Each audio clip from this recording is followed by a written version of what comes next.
So this chick actually hatched out last night, and it hatched out actually backwards, where it got itself turned around somehow and decided to pip at the wrong end, the pointy end, instead of the end that had the air sac.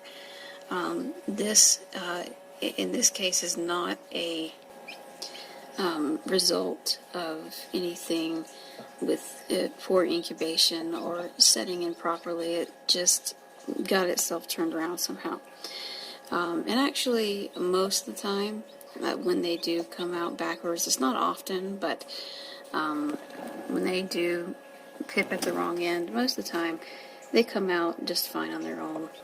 And you can see this one is no exception. It came out just fine, and it actually is quite new. Must have hatched out later this morning because, you know, it's still very wet and still learning how to walk. So that's actually a mutt chicken that we had from our own flock. We collected a handful of eggs, about 7 or 8 eggs, hoping to hatch out some to raise alongside the quail so that the quail would get used to chickens. And our flock is very, very docile. Chickens, you know, they're really good with 6-week-old baby chicks, and they're also really good with pretty much anything and everything that enters the yard. They're good with things that are smaller than them, so, you know, they won't bully the quail. But the biggest fear, of course, is what I've mentioned already, is actually that the chickens might inadvertently give something to the quail, because quail can get some just common chicken colds and things, but in that species, apparently in quail, it's more serious. You never really know if your chickens have been exposed to that until you've exposed them to quail, because you know, you never know for sure which one of those little colds are going to be one of the ones that are dangerous to quail. So what I've done in the brooder, just as a preventative, just in case, I've given them a lot of immunity supplements, natural herbal immunity supplements, and I've also given them raw egg mixed in their food from the hens in the yard, so that they have the antibodies for anything and everything that our chickens have been exposed to. When a baby chick is born, it absorbs the yolk, it absorbs those antibodies, but if it wasn't born here, those antibodies may not be the same. So, yeah, the quail absorbed antibodies from its own mother, but we had ordered those eggs. We hadn't had any quail here on the farm yet, so it may not necessarily have the antibodies that it needed. So we did that just to be safe, and we wanted to put just a few of these chicks in there with the quail from the very beginning. Well, not from the very beginning. Once the quail get bantam size, in other words, mini chicken size, once they're the size of about a day-old bantam. So the size difference wouldn't be that drastic. And also, so they didn't have too much time in between, so they were still, everybody was still at that very young, under a week old age, so that they would be more likely to accept one another. As I've mentioned, we collected about 7 or 8 chicken eggs to try and hatch out around the same time as our quail, about the time that our quail are old enough to be bantam size. That would be when our chicken eggs hatch out. Well, it sort of went as planned. The timing was okay, but only one of those eggs ended up being fertile. We have a rooster that's ancient. He's 5.5 going on 6. He isn't really that fertile anymore. We have another rooster that's about a year old, he is fertile. And then we have another rooster that's a teenager that's just now establishing his flock. So really, we keep more roosters than, we keep more hens than we need per rooster anyway. Instead of 7, we keep 10 or 12 hens per rooster anyway. Then you add the fact that one of our roosters are infertile, so we have a lot less fertility in our flock than your average, breeding stock would be. So this guy, poor little guy, hatched out on his own. It's probably a girl, because we also chilled the eggs that would not cold enough to kill off the hens, but that would kill off most of the roosters. We did it on the safer side, so it was a warmer temperature, so we may still get a few males, but most of them are probably going to be female. So this one may be, in fact, a female, just because of the fact that it was chilled. We're still sort of testing that theory. But yeah, she can't be alone. So we have to think of something.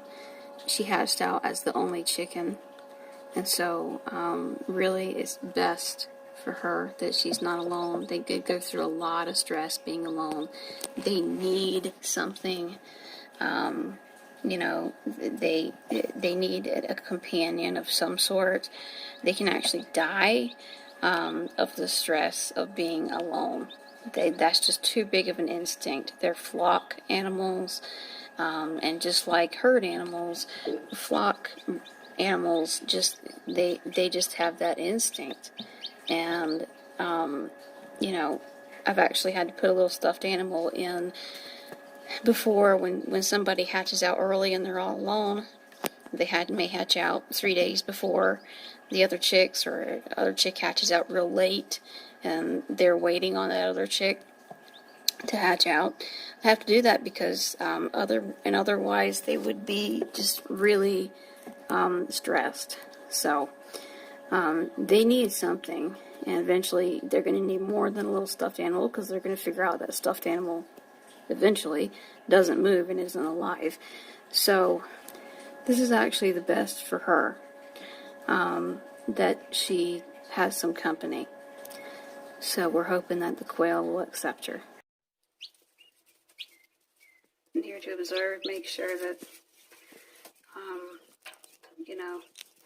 for a little while, to make sure that they don't change their mind about her. Right now they seem to care less.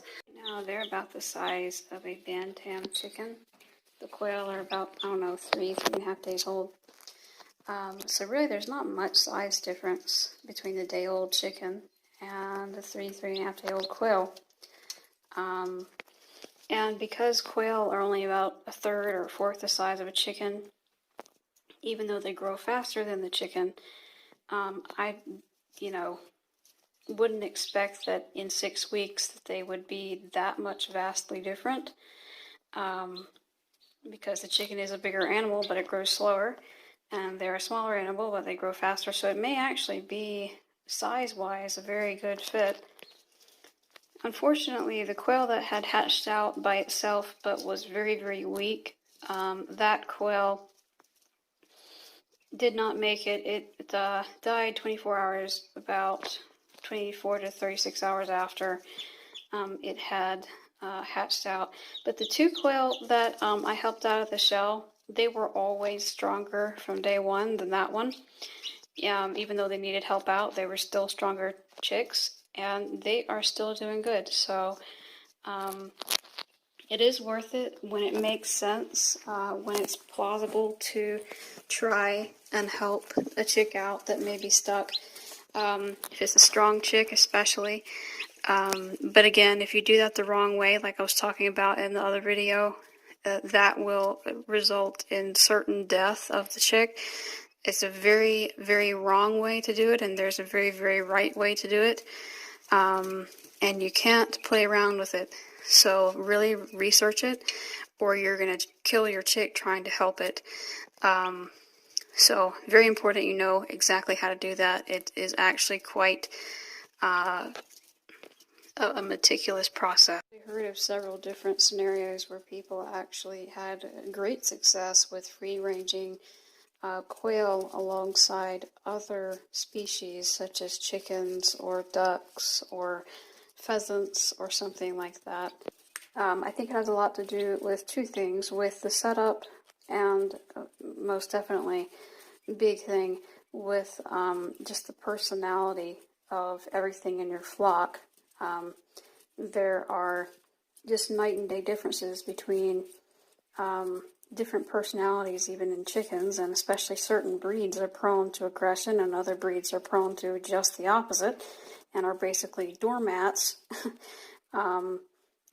So all of this kind of goes into whether or not it can be successful. And a lot of people don't take that extra time to observe the personalities of their birds. They don't even think birds have personalities. So it makes sense that a lot of these people who don't even take the time of day to observe their animals would be skeptical. But that doesn't mean I just take it for granted. I watch anytime I introduce anything new, whether it's in the brooder or whether it's in the chicken yard. Doesn't matter. Anytime there's any change in who exists in a flock or any integration of maybe two separate flocks coming together in the same place, young ones being integrated into adult flocks, whatever it is, I don't just take it for granted. I'd sit there and watch and make sure, and you'll never know until you try. The biggest problem that I think we're going to have isn't, like I said, them getting along. It's, are the quail going to stay in the yard? Are the quail going to get eaten by predators?